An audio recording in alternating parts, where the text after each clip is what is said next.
Welcome back to lecture number 8. Here we will be discuss the gathering treatment process consideration, where we discuss the gathering treatment, and second thing which will be discuss the thermal stress. So as usual as usual we start lecture with the previous lecture recap, and then we will discuss about the process consideration. अगर हम बात करते हैं previous lecture का, last lecture में जो हमने discussion किया था वो हमने किया था वेफर क्लीनिंग का। तो हमने कहा था कि जो वेफर क्लीनिंग का प्रोसेस है कि वेफर क्लीनिंग होता क्या है और कैसे हमने जो है वेफर क्लीनिंग परफॉर्म किया। यहाँ पे हम कहीं लिख दे रहे हैं वेफर क्लीनिंग, वेफर क्लीनिंग।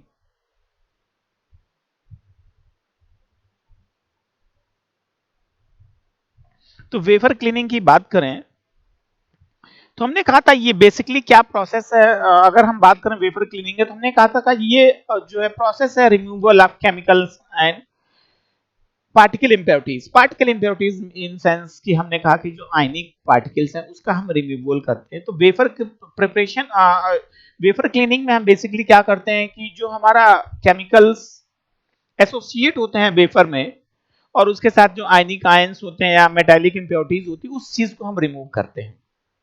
और जब ये प्रोसेस हम अप्लाई करते हैं तो ये चीज हम इनश्योर कहते हैं कि जो हमारा वेफर है उसकी स्मूथनेस में कोई डिक्रीमेंट ना हो, या हम कहते हैं कि उसका जो रफनेस है वो कम ना हो, और जो वेफर है उसमें कोरोजन ना हो।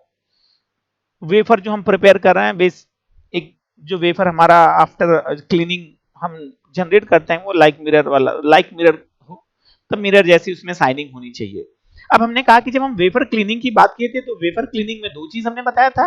एक तो हमने कहा था कि हम क्या करते हैं कि प्री क्लीनिंग करते हैं, हम कहते हैं प्री क्लीनिंग की बात कर रहे हैं, सीएल लिख दे रहे हैं केवल। और उसके बाद हम पोस्ट क्लीनिंग की बात करते हैं। जो पोस्ट क्लीनिंग है सिंपली हम वो ईचिंग प्रोसेस की बात करते हैं, पोस्ट क्लीनिंग या ईचिंग। तो जब हम प्री क्लीनिंग की बात करेंगे तो प्री क्लीनिंग का मतलब वो इनिशियल स्टेज होता है क्लीनिंग का, जब हमारे पास जो हमारा वेफर होगा जिसमें हमने कहा कि हमारे पास जो है उसमें केमिकल्स की इम्प्योरिटीज होंगी, उसमें आयनिक होगा, आयनिक इम्प्योरिटीज होगा या मेटालिक जो इम्प्योरिटीज उसमें एसोसिएट होता है, मेटालिक पार्टिकल्स होते हैं, उस चीज का हम रिमूवल करते हैं। तो प्री क्लीनिंग में करते हैं। मतलब जो ये पहला प्रोसेस है प्री क्लीनिंग, वो वेफर प्रिपरेशन के ड्यूरेशन हम कंसीडर करते हैं। वेफर प्रिपरेशन जब हम वेफर प्रिपेयर करते हैं और उसकी क्लीनिंग करते हैं तो वो जो पूरा प्रोसेस होता है वो प्री क्लीनिंग होता है। और इसमें भी हमने कहा था कि हम दो बार दो स्टेप में परफॉर्म करेंगे प्री क्लीनिंग में। एक तो हम क्या करेंगे कि जो है मेटेलिक आयंस जो होंगे उसका रिमूवल करेंगे और उसके बाद जो केमिकल्स होता है उसका रिमूवल करते हैं। तो बेसिकली अगर हम प्री क्लीनिंग की बात करें तो प्री क्लीनिंग में हम जो वेफर प्रिपरेशन करते हैं उसमें जो हमारे पास केमिकल्स या मेटेलिक आयंस होते हैं उसको हम रिमूव करते हैं।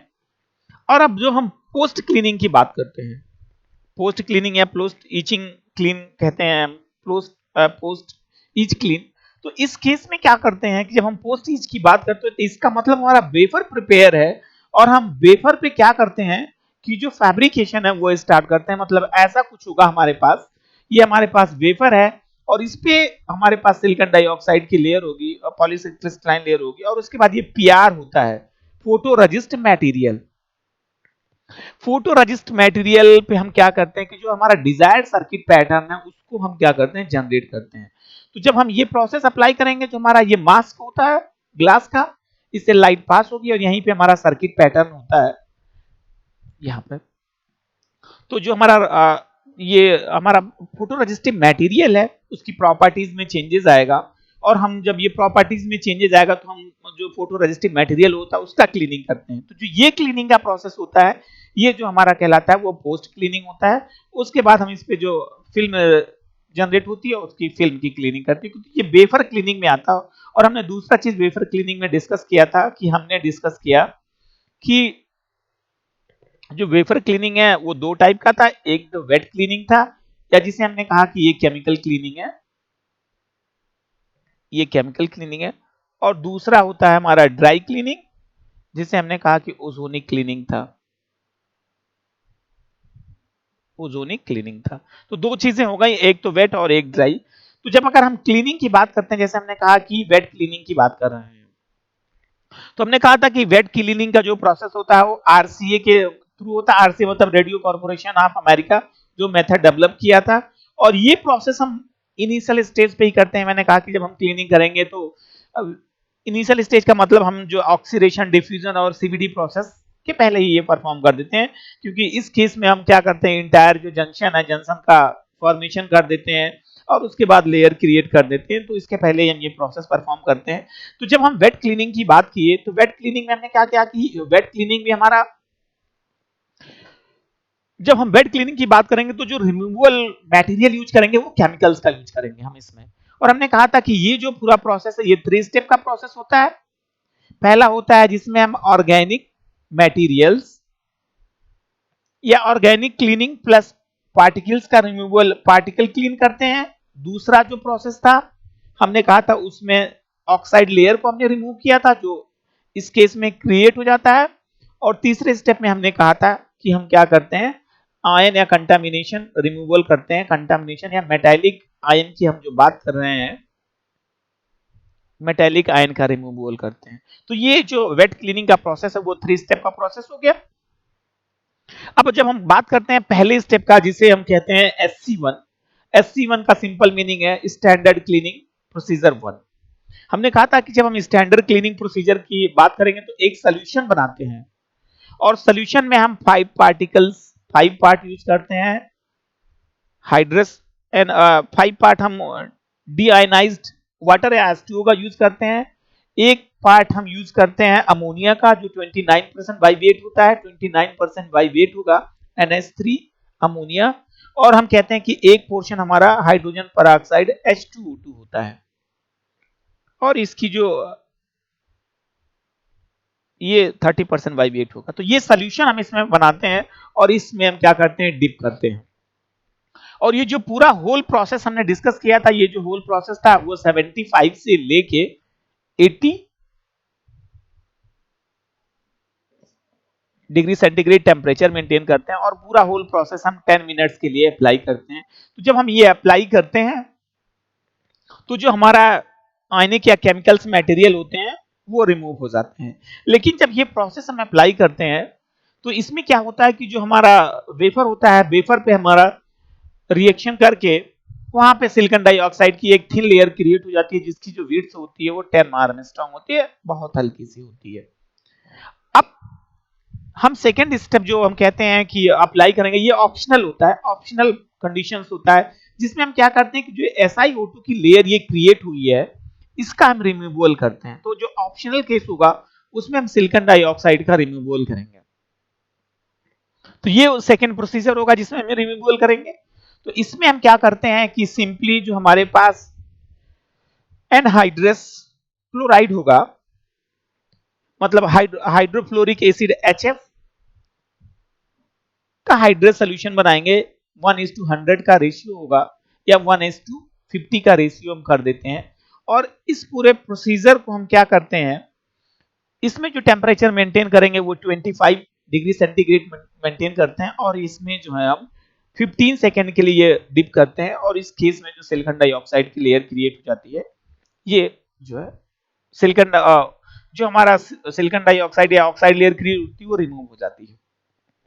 अब ये तो ऑप्शनल होता है, और हम इसके बाद जो चाहते हैं क्लीनिंग में, वो हमारा जो स्टेप होता है स्टैंडर्ड प्रोसीजर सेकेंड, SC1 के बाद हम जो मूव करते हैं वो हम SC2 पे जाते हैं, जिसे हम कहते हैं स्टैंडर्ड क्लीनिंग 2। स्टैंडर्ड क्लीनिंग 2 में क्या होता है कि अभी तक हमने जो केमिकल्स होते हैं या ऑर्गेनिक क्लीनिंग हम करते हैं, इसमें पार्टिकल्स रिमूव करते हैं, जो केमिकल पार्टिकल्स होते हैं। इसके बाद हम जो मेटालिक पार्टिकल्स होता है उनका रिमूवल करते हैं। तो उसमें भी हम क्या करेंगे, सेम ऐसे सॉल्यूशंस बनाएंगे। अब इसमें 6 पार्ट हम H2O रखते हैं, डीआयोनाइज्ड वाटर, और एक पार्ट जो हम रखते हैं, अब इसमें जैसे हमने कहा कि जो है अमोनिया का यूज किया था, इसमें हाइड्रोक्लोरिक एसिड HCl का हम यूज करते हैं, और ये 37% बाई वेट होता है यहाँ पे। और उसके बाद जो है 30% बाई वेट 1 पार्ट जो है हाइड्रोजन पर ऑक्साइड H2O2 का यूज करते हैं जब हम करते हैं सॉल्यूशन में। तो ये जो है स्टैंडर्ड कंडीशन दो स्टैंडर्ड क्लीनिंग सेकेंड होता है, जिसमें हम क्या करते हैं कि सॉल्यूशंस बनाते हैं और फिर से सेम 75 से लेके 80% जो है 75 से लेके 80 डिग्री सेंटीग्रेड टेम्परेचर मेंटेन करेंगे और 10 सेकेंड के लिए पूरा और 10 मिनट्स के लिए होल प्रोसीजर अप्लाई करेंगे, जिससे जो हमारा मेटालिक आयन होता है उसका रिमूवल हो जाता है। तो ये पूरा प्रोसेस था, ये क्लीनिंग का हमारा केमिकल क्लीनिंग या वेट क्लीनिंग का था। और हम बात करते हैं जो हमने लास्ट स्टेप पे डिस्कस किया था, जिसको हमने कहा था कि ड्राई क्लीनिंग की बात करते हैं। तो जब ड्राई क्लीनिंग की बात करते हैं तो ड्राई क्लीनिंग का सिंपल मीनिंग है ओजोनिक। मैंने कहा था कि ओजोनिक क्लीनिंग होता है। तो इसमें क्या करते हैं कि हमारा जो वेफर होगा उस पे हम जो है ओजोन फ्लो करवाएंगे। जब ओजोन फ्लो करवाएंगे तो जो हमारी इंप्योरिटीज होती हैं वो कार्बन डाइऑक्साइड के रूप में जो है रिमूव हो जाती हैं। कार्बन डाइऑक्साइड का फॉर्मेशन होगा और उसके बाद जो है जो हमारी इंप्योरिटीज होती हैं वो उस फॉर्मेट में होकर रिमूव हो जाती है। तो इसमें जो है केमिकल्स का यूज हम नहीं करते, सिंपली ओजोन का यूज करते हैं। और इसमें जो सेमीकंडक्टर हम क्लीन करते हैं या हम जो वेफर क्लीन करते हैं उसकी जो क्वालिटी होती है वो अच्छी होती है और प्रोसीजर भी यूज होता है। तो ये दो प्रोसीजर था हमने जब कहा कि हम केमिकल क्लीनिंग की बात करते थे। तो ये हमारा जो डिस्कशन था ये प्रीवियस लेक्चर का डिस्कशन था। अब हम आते हैं आज के लेक्चर पर डिस्कशन करने के लिए। आज का जो हम लेक्चर डिस्कस कर रहे हैं वो हमारा है प्रोसेस कंसीडरेशन। तो अब प्रोसेस कंसीडरेशन की बात करें तो प्रोसेस कंसीडरेशन का सिंपल मीनिंग ये है कि हम कुछ पैरामीटर्स को कंसीडर करते हैं। और वो क्या कंसीडर करते हैं कि जब हम ओवरऑल हम क्या चाहते हैं कि हमने मैन्युफैक्चर किया वेफर, वेफर से हमने क्या प्रिपेयर किया आईसी। तो फाइनल जो हम आईसी प्रिपेयर करना है, हम चाहते हैं कि जो आईसी है वो आईसी प्रिपरेशन के लिए जो हमने वेफर प्रिपेयर किया है उसकी जो क्वालिटी है वो बेस्ट हो, मतलब उसकी जो प्योरिटी है और परफेक्शन हो वो बेस्ट हो, जिससे हम जब सेमीकंडक्टर डिवाइसेस का फैब्रिकेशन करें या हम कहते हैं कि हम आईसी का फैब्रिकेशन कर रहे हैं तो जो हमारा आईसी फैब्रिकेट हो वो फैब्रिकेशन जो हमारा आईसी फैब्रिकेट हो बेस्ट क्वालिटी का हो, इसमें कोई इंप्योरिटीज ना रहे। या हम कहते हैं कि जो परफॉर्मेंस है परफॉर्मेंस किसी भी इंप्योरिटी या इनपरफेक्शन की वजह से डिग्रेड ना हो। तो ये चीजें हम कंसीडर करते हैं प्रोसेस कंसीडरेशन में। तो हमने इसमें लिख के रखा है कि in IC processing the silicon wafer is usually necessary to maintain the purity and perfection of the material। तो इसका सिंपल मीनिंग वही है कि जब हम आईसी फैब्रिकेशन की बात करते हैं तो हम चाहते हैं कि जो हमारा वेफर हो उसकी जो प्योरिटी हो और परफेक्शन वो बेस्ट हो, जिससे जब हम कभी भी आईसी का फैब्रिकेशन करें तो वो बेस्ट क्वालिटी का हो। तो अब जो ये प्रोसेस पूरा होता है इसके लिए हम कुछ पैरामीटर्स कंसीडर करते हैं कि जैसे अब अगर हमने कहा कि परफेक्शन और प्योरिटी की बात कर रहे हैं तो सिंपल मतलब क्या है कि जो हमारा वेफर है वेफर में कुछ इंप्योरिटीज हैं, वेफर में कुछ इंप्योरिटीज हैं और उसी इंप्योरिटीज को हमें क्या करना है रिमूव करना है। तो जो ये पूरा प्रोसेस है प्रोसेस कंसीडरेशन का मतलब हम फैब्रिकेशन करेंगे तो उस पैरामीटर को हम कंसीडर करेंगे कि जिससे हमारा जो वेफर है वो वेफर बेस्ट क्वालिटी का हमारा प्रिपेयर हो। तो इसके लिए हम पहला जो स्टेप होता है कंसीडरेशन का वो गैटरिंग ट्रीटमेंट होता है। तो अब अगर हम बात करें पहले जो है गैटरिंग ट्रीटमेंट का, तो गैटरिंग ट्रीटमेंट का सिंपल मीनिंग ये है कि हम कहते हैं इसमें मेटालिक जो इंप्योरिटीज होती है उसको हम रिमूव करते हैं। तो इसमें क्लियर कट मेंशन है कि जो conductivity of impurities precipitate which like the shorts between the emitter and collector, the metallic impurities such as the transition group element are responsible for these effects and these elements are located interstitial and substitutional lattice site। तो अब हम कहते हैं कि जब हमने कहा कि हम गैटरिंग ट्रीटमेंट की बात करें तो होता क्या है कि अब जो मेटालिक आयन होते हैं वो आयंस जब हम सेमीकंडक्टर की बात करते हैं या जो हम डिवाइसेस का मैन्युफैक्चर कर रहे हैं उसमें क्या करते हैं कि जो ये आयंस होंगे आयंस कलेक्ट हो जाएंगे और जो है ये उसमें मूव करने लगते हैं, मतलब कंडक्टिविटी उसमें आ जाती है, कंडक्टिव नेचर में हो जाती है, उसमें मूवमेंट हो जाएगा, फ्लो होने लगेगा। तो जिससे क्या हमारा जो एमिटर और कलेक्टर इसमें मेंशन है वो दोनों शॉर्ट हो जाते हैं और ये होता क्या है मेटालिक इंप्योरिटीज की वजह से। तो अब ऐसा होगा तो जो हमारा हमने आईसी फैब्रिकेट किया है वो तो फेल हो जाएगा। तो इस चीज को हम क्या करते हैं, रिमूव करते हैं गैटरिंग ट्रीटमेंट में। अब इसमें दो चीजें आ गई कि the element are located inter interstitial और सब्स्टिट्यूशनल।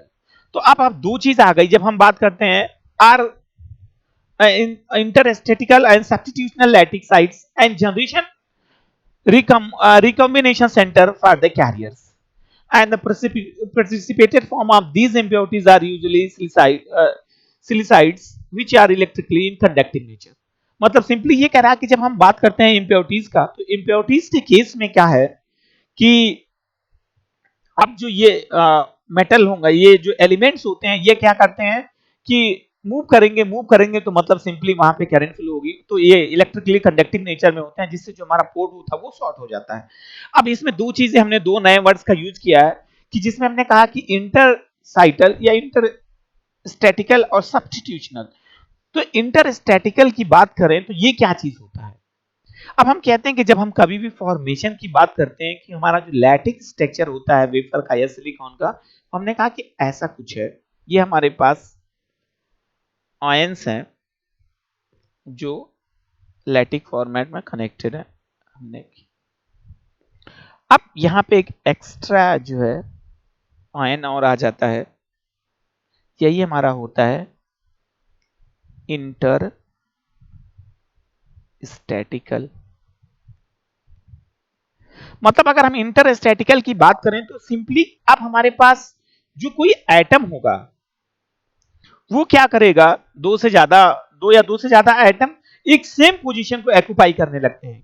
कि जैसे हमने कहा ये पहले से हमारे पास स्ट्रक्चर है, अब ये हमारे पास एक एक्स्ट्रा आइटम हो गया, ये क्या करेगा कि जो हमारे पास यहाँ पे ऑलरेडी प्लेस्ड आइटम है, इस पे ही इस पोजीशन पे एलोकेट होने की कोशिश करेगा। तो इससे क्या होगा कि अब जब हम ऐसी बात करने लगते हैं तो इसका मतलब कि जो हमारे पास नंबर ऑफ एटम्स है वो इंक्रीज कर जा रहे हैं, और इससे क्या होगा कि नंबर ऑफ एटम्स इंक्रीज कर जाएंगे, तो जो डेंसिटी होती है इनकी डेंसिटी इंक्रीज करने लगेगी, और डेंसिटी इंक्रीज करने लगेगी तो इससे क्या होगा कि जो हमारा सरफेस होगा वो क्रैक करना शुरू कर देगा, डैमेज होना स्टार्ट हो जाएगा।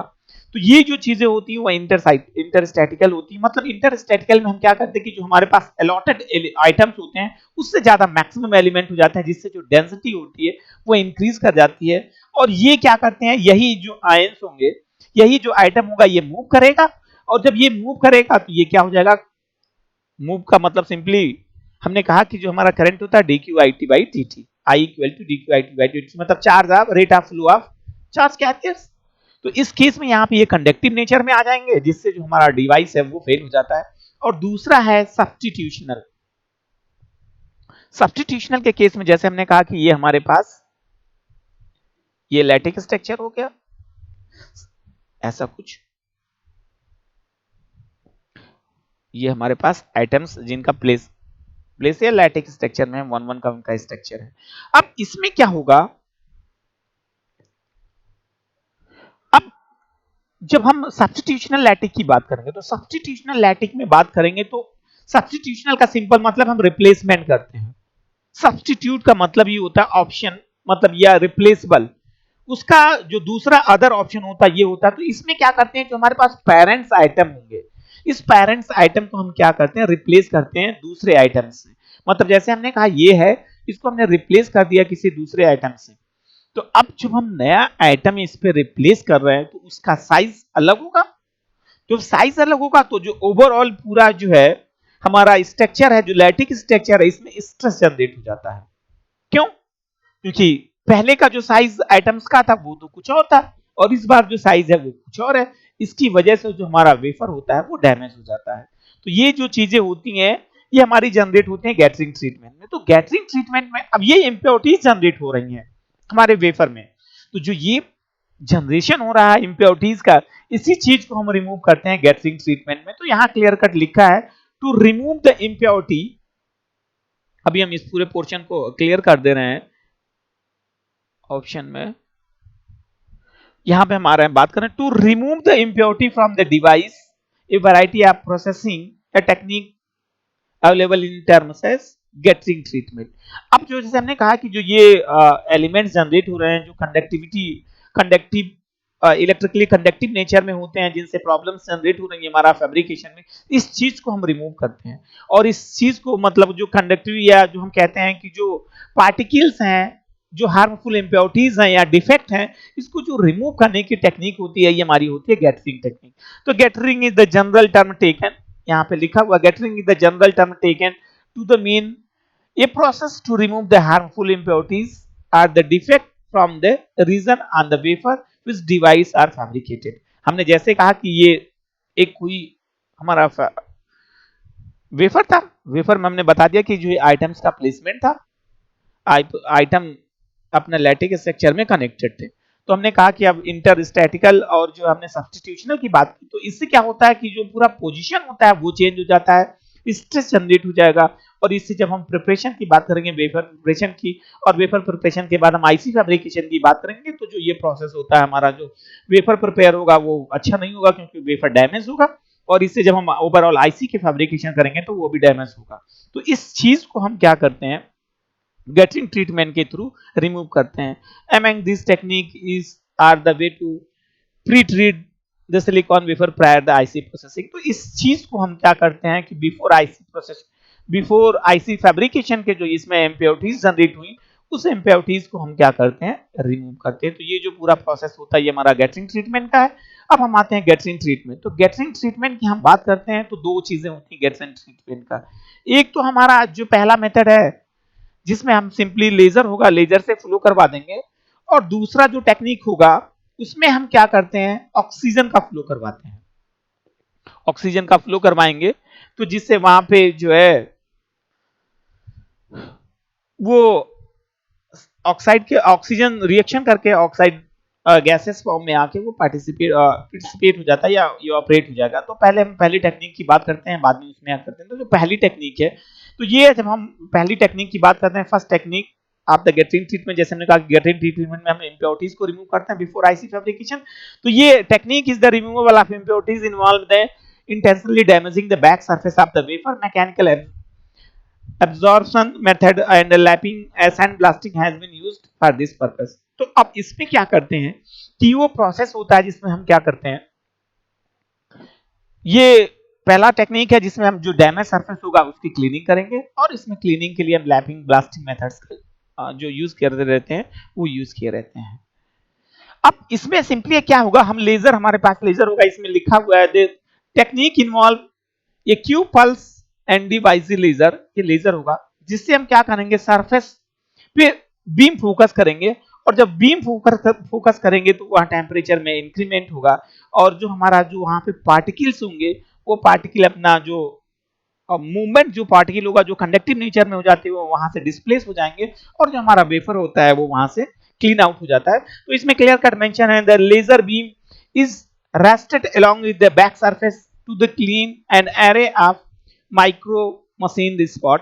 अभी उसमें एक इसके बाद डायग्राम भी है जिसमें बना हुआ है कि अब ऐसा सरफेस होगा जहां पे क्लियर कट मेंशन होगा कि ऐसे स्पॉट बने होंगे जो डैमेज होते हैं, उस डैमेज पे ही हम क्या करते हैं, बीम को फोकस करते हैं, और उसके बाद जो है हम वहां से जो पार्टिकल्स होगा, पार्टिकल्स का मूवमेंट हो जाएगा, जिससे रिमूवल हो जाएगा, जिससे हमारा जो वेफर है वो क्लीन हो जाता है। Depending on the energy density and proximity of the spot, the silicon lattice is damaged और strained by the high energies pulses. तो डिपेंडिंग इसमें क्लियर कट मेंशन है, डिपेंडिंग ऑन द, अब वो कहता है कि जो बीम की डेंसिटी है और जो प्रॉक्सिमिटी, इस जो हमारे पास वो स्पेस है, स्पॉट है, जहां पे हम क्या करते हैं कि सरफेस, जो डैमेज सरफेस होगा उसको हम क्या करते हैं, बीम को फ्लो करवाएंगे। बीम पे फ्लो करवाने के बाद जो उस पोर्शन को हम रिमूव करते हैं, और जब ये प्रोसेस हम करते हैं तो अपान लिखा हुआ है, upon the thermal processing dislocation initiate the spots,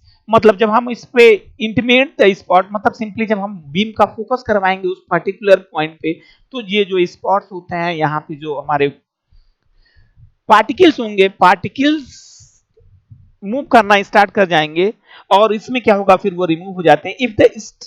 if the stress is placed on the wafer during the furnace processing or the low, the dislocation remain ionized, the back surface, the dislocation represent the favorable trapping site for the fast diffusion species। तो अब ये वो पहला process था जिसमें हमने कहा कि हमने बीम फ्लो करवाया, बीम फ्लो, ये वो डायग्राम है जिसमें हमने कहा कि अभी हमने प्रीवियस में बात की है, तो यहाँ पे ये क्लियर कट मेंशन है, ये जो डिस्लोकेशंस है जिसको हम क्या करते हैं, रिमूव करते हैं। यहाँ पे लिखा हुआ है K1 K2 K3, तो यहाँ पे लिखा हुआ the left hand photograph shows the denuded DS wafer on the sections after the pre-trial each K1 K2 K3 for the small stacking the fall defects। तो ये जब हम कहते हैं कि जब हम ईचिंग करते हैं या क्लीनिंग करते हैं तो उस केस में यहाँ पे जो हमारा सरफेस होता है डैमेज होता है, तो इस चीज को हम रिमूव करते हैं। और right hand photograph is another wafer cross section showing the stack faults and precipitated feature as below. और ये जो दूसरा पोर्शन होता है, दूसरा दिखाया गया है जिसमें जो है इस केस में भी हम जब रिमूवल करते हैं तो ऐसा कुछ होता है, इसमें भी फॉल्ट होता है। तो ये भी दिखाया गया कि जो क्लीन सरफेस है, जो ये पोजीशन है जहां पे हमारा जो सरफेस है वो डैमेज होता है। तो पहले हमने कहा कि जो पहला प्रोसीजर है उस पे हमने क्या किया, सिंपली जो है पल्स बीम पल्सेस मतलब लेजर बीम हमने उस पे प्लेस कर दिया। तो जिससे जब लेजर बीम प्लेस करेंगे तो जो ये हमारा पार्टिकल्स होंगे, जो मूवमेंट था जिनका, वो क्या करेंगे, अपने पोजीशन से डिसलोकेट हो जाएंगे और उसके बाद ये यहाँ से वॉश आउट हो जाते हैं, जिससे जो हमारा प्रोसेस होता है, जो हमारा इम्प्योरिटीज होती हैं वो क्लियर हो जाती हैं। अब दूसरा जो प्रोसेस है जिसमें हमने कहा कि गैटरिंग ट्रीटमेंट, सेकंड गैटरिंग ट्रीटमेंट में इसमें हमने कहा था कि हमने इसमें सिंपली क्या करते हैं, हम फ्लो करवाते हैं। In this method use the defect associated with the oxygen precipitation for the trapping sites, and this method is one of the most thermal cycle produced by the desired result। अब इसमें क्या करते हैं, हम basically क्या करेंगे कि जो पूरा वेफर है इसको हम हाई फर्नेस में, जो है नाइट्रोजन वहां पे इन्वायरमेंट होगा जहां टेम्परेचर 1050 डिग्री सेंटीग्रेड होगा, हाई टेम्परेचर यहाँ पे क्लियर कट मेंशन है, उसमें प्लेस्ड कर देते हैं। तो जब हम प्लेस्ड करेंगे तो पूरा वहां पे ऑक्सीजन का इन्वायरमेंट होगा, ट्रैप का मतलब एक जाल जैसा उसमें बन जाएगा। तो जिससे क्या होगा कि जो इम्प्योरिटीज होंगी वो आके उसमें फंस जाती हैं, which remove the oxygen from the surface wafer by evaporated।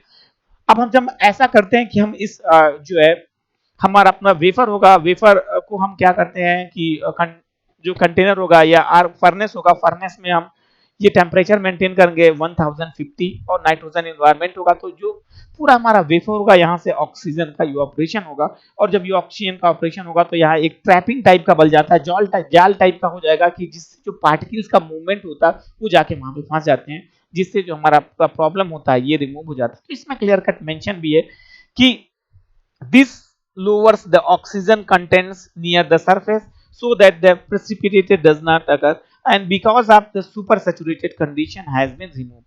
अब इसमें क्या होगा कि हमने कहा कि अब जब हमने ऑक्सीजन का रिमूवल कर दिया तो इसमें क्या होगा कि अब ये सैचुरेटेड कंडीशन में आ जाएगा और ऊपर एक ट्रैप टाइप का रीजन बन जाएगा, जिससे जो हमारे पार्टिकल्स का मूवमेंट होगा वो उसमें आके कलेक्ट हो जाते हैं। इसमें क्लियर कट आगे मेंशन भी होगा कि depth of the oxygen poor region is the function of the time and temperature depends on the diffusivity of the oxygen in the silicon।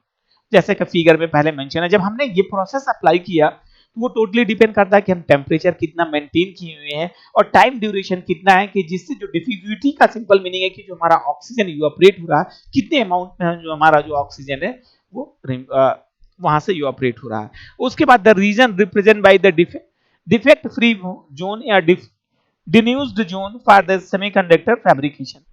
तो वो फिगर में जैसे हमने दिखाया कि जो अभी इसके पहले प्रीवियस फिगर में था कि denuded जोन है जहां पे जो कैविटी थी। Additional thermal cycle can be added to promote the formation of precipitated and a defect in the interior of the wafer। The approach is called the intrinsic gathering because the oxygen is the native from the wafer and intrinsic gathering is attractive because the volume of the wafer with the trapping side।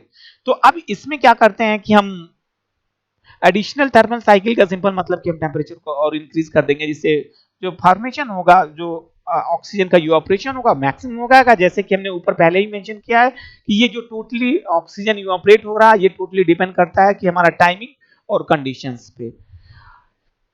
तो ये पूरा process था, पहला process जिसमें हमने कहा कि beam को हमने फ्लो करवाया, बीम के फ्लो करवाने से जो कैरियर्स का मूवमेंट हो गया उस तरीके से जो हमारा जो हमारा कैरियर है वो रिमूव हो जाता है। दूसरा प्रोसेस होता है कि हम क्या करते हैं कि जो पूरे वेफर को फर्नेस में प्लेस्ड कर देते हैं और वो वहां पर नाइट्रोजन का इन्वायरमेंट होता है, जिससे जो है ऑक्सीजन इवापोरेट होगी, और ऑक्सीजन जब इवापोरेट होती है तो एक ट्रैपिंग साइट पूरा क्रिएट कर देगी कि जिससे जो इम्प्योरिटीज होती हैं वो उसमें आके कलेक्ट हो जाती है और वेफर हमारा क्लीन हो जाता है। अब उसके बाद जो इसमें सेकंड चीजें होती हैं वो थर्मल स्ट्रेस फैक्टर होता है। हमने कहा ये प्रोसेस कंसिडरेशन की बात कर रहे हैं, तो ये दूसरा चीजें होती हैं थर्मल फैक्टर।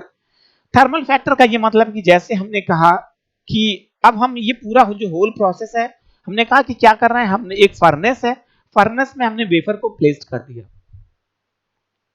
और जब हम वेफर को प्लेस्ड करते हैं और पूरा प्रोसेस हमने अप्लाई कर दिया, क्लीनिंग कर दिया, क्लीनिंग करने के बाद जो है ड्राई कर दिया, तो जब हम वेफर प्लेस्ड करके यहां से निकालते हैं फर्नेस से, तो हमने कहा कि क्या करते हैं कि जो टेम्परेचर होता है इसका वो मैक्सिमम होगा, और जब वेफर का जो फर्नेस होगा, फर्नेस का टेम्परेचर मैक्सिमम हो जाएगा, तो जैसे जैसे वेफर इंक्रीज करेंगे, बाहर की तरफ मूव करवाएंगे, तो ये जब बाहर की तरफ मूव करेगा तो क्या होगा कि जो इसका एज होगा, एस एस पहले आएगा, जो मतलब इसका साइड साइड का सरफेस होगा उसकी बात कर रहे हैं, तो इस केस में टॉप बॉटम की बात होगी। तब जब फर्नेस से बाहर आएगा तो ये जल्दी एयर के कांटेक्ट में आएगा, एटमॉस्फेयर के कांटेक्ट में आएगा, तो इससे क्या होगा कि जो ये एज है इसका, यहाँ पे जो कूलिंग होगा वो इजिली अर्ली स्टेज कूलिंग हो जाएगा।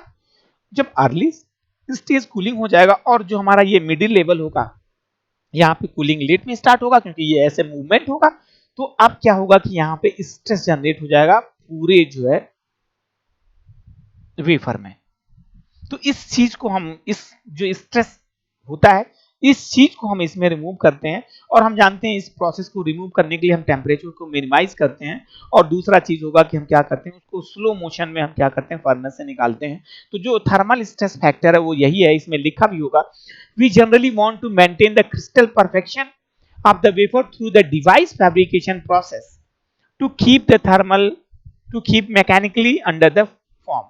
मतलब हम सिंपली कहते हैं, हमने कहा कि जब हम कभी भी फॉर्मेशन की बात करते हैं तो हमने ये कहते हैं कि जो हमारा फॉर्मेशन हो रहा, वो जो हमारा वेफर प्रिपेयर हो अच्छा हो। अब मैकेनिकल के फॉर्म का सिंबल मतलब कि जो हमने थर्मल कंडीशन आप उसमें अप्लाई किया, उस सेंस में वो बात करता है। और wafer is typically processed in the furnace using the rack of the high wafer diameter spacing ratio. हमने कहा कि हम इसको क्या करते हैं कि फर्नेस में, रैक का मतलब जिसमें हम उसको प्लेस करते हैं, तो फर्नेस में हम पूरे वेफर को प्लेस कर देंगे, और वेफर के प्लेस करने के बाद हम क्या करते हैं, उसमें टेम्परेचर को इंक्रीज करते हैं, और उसके आगे फर्दर मेंशन भी होगा, आप देखिए कि upon removing the wafer from the high temperature furnace, the wafer has cooled rapidly by the radiation to the surrounding. जैसा हमने कहा कि हमने जब वेफर को प्लेस कर दिया, टेम्परेचर को इंक्रीज कर दिया, और हमने वेफर का फॉर्मेशन कर दिया, और जब हम वेफर का रिमूवल करते हैं तो जो पहले पार्ट बाहर आएगा, या जो साइड का सरफेस होगा, हमने कहा ये हमारा पूरा सरफेस, तो जिसका एज होगा वो पहले आएगा सराउंडिंग कंडीशन में, और जब सराउंडिंग कंडीशन में पहले आ रहा तो उसकी कूलिंग पहले हो जाएगी।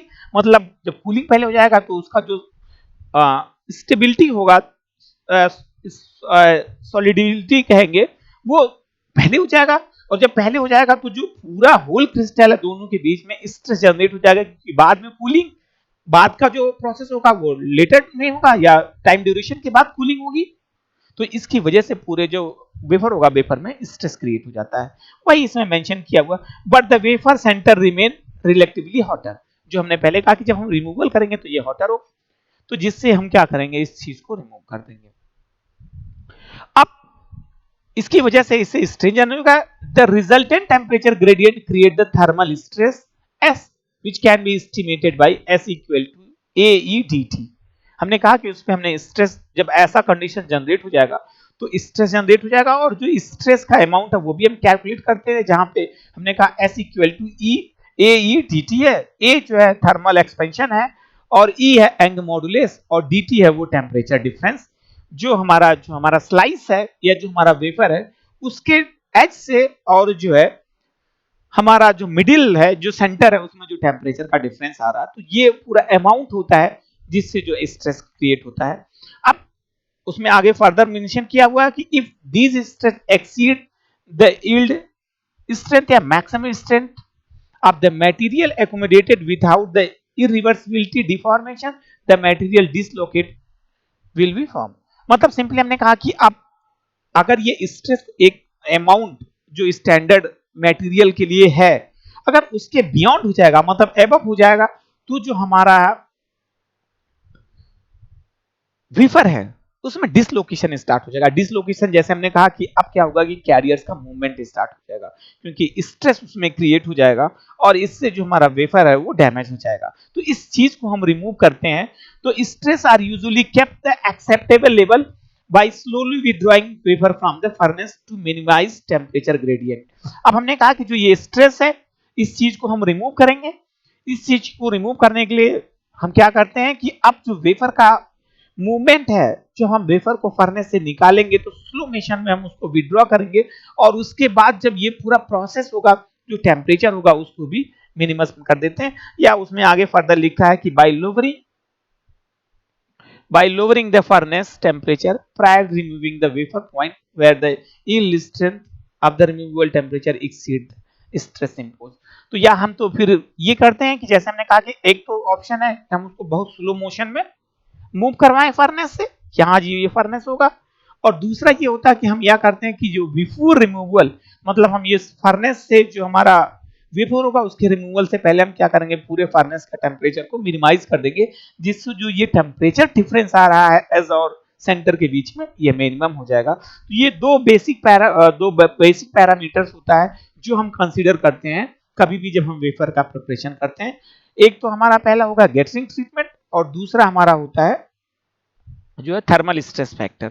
दोनों चीजों को हम जो है कंसीडर करते हैं और दोनों चीजों को हम रिमूव भी करते हैं बिफोर वेफर प्रिपरेशन। तो यहाँ तक का जो पूरा प्रोसेस था ये हमारा जो यूनिट फर्स्ट का बेसिक पोर्शन था वो यहीं पे कंप्लीट हो जाता है, जिसमें हमने इनिशियल स्टेज से सीखा कि कैसे हमारे पास इनिशियल हमने सीखा कि पूरे यूनिट में कि क्या हमारा कितने आईसी क्या चीज थी, आईसी का टाइप कितना होता है, हमने फैब्रिकेशन बेस्ड पे भी देखा, हमने कॉम्प्लेक्सिटी बेस्ड पे देखा, हमने एप्लीकेशन बेस्ड पे देखा, हमने मूरे लॉ पढ़ा, फिर हमने रॉ मटेरियल से जो है इलेक्ट्रॉनिक ग्रेड सिलिकॉन जनरेट किया जो पॉलीक्रिस्टलाइन नेचर का था। पॉलीक्रिस्टलाइन सिलिकॉन से हमने सिंगल क्रिस्टल सिलिकॉन जनरेट किया जिसे हम इंगट कहते थे, और वो सीजर प्रोसेस के थ्रू हमने कंप्लीट किया और उससे हमने वेफर प्रिपरेशन किया।